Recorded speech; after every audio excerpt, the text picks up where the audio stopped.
Bonjour à toutes et à tous et bienvenue à cette nouvelle vidéo tutoriel sur l'utilisation de la plateforme WebTrader de Swissquote. Alors dans ce nouveau tutoriel, nous allons voir le passage des ordres avancés, Advanced Orders, sachant que l'ordre immédiat, l'ordre au marché, Immediate Order, a été vu dans une précédente vidéo. Dans cette vidéo, nous allons nous concentrer sur l'ordre à cours limité, l'ordre à seuil de déclenchement ou stop et l'ordre OCO, One Cancel the Other, un mix entre l'ordre limite et l'ordre stop ou seuil de déclenchement. Eh bien, je vous propose de passer directement donc sur la plateforme. Alors donc nous retrouvons ici la plateforme WebTrader. Je vais ouvrir ici donc le ticket d'ordre du S&P 500. Donc vous avez ici le S&P 500 données hebdomadaires, ici en données journalières, et donc le ticket d'ordre du S&P 500. Nous avons vu dans une précédente vidéo Immediate Order. Nous allons regarder Advanced Order. Alors Advanced Order, eh bien c'est le choix entre l'ordre limite, l'ordre One Cancel the Other et l'ordre stop. Quelles sont la signification de ces trois ordres? Quelle est? Eh bien, commençons par l'ordre limite. Alors, premier élément, n'oubliez pas de saisir la quantité, une quantité pour gérer son risque. Ici, nous ne prenons pas de risque, juste un contrat, achat ou vente, très bien. Commençons par l'ordre limite. Alors, prenons l'exemple d'un achat.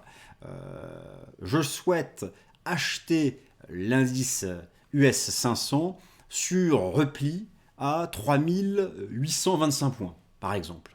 Donc si jamais on descend à 3825 points, je souhaite être acheteur à au maximum 3820 points. C'est l'ordre d'achat à cours limité. Je choisis donc ici limite.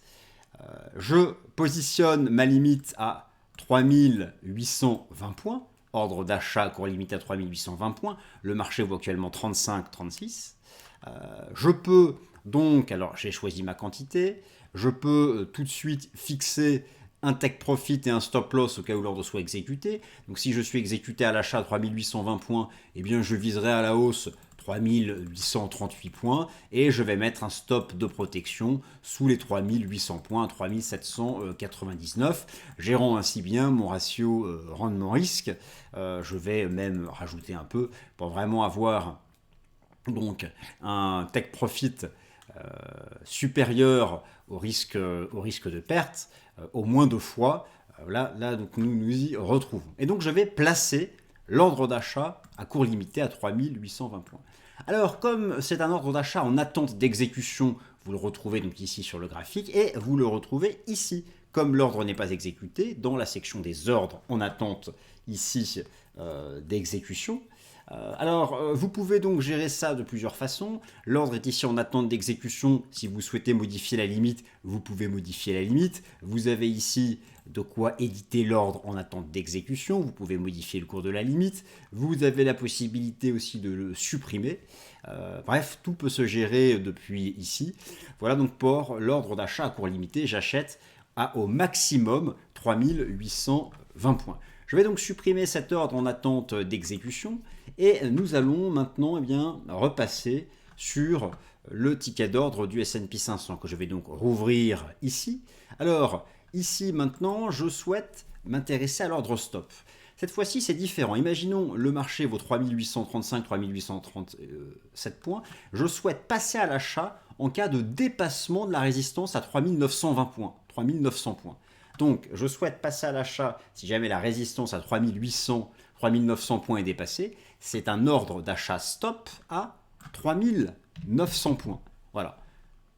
Je suis acheteur en cas de dépassement des 3900 points car je pense que cela créera une accélération.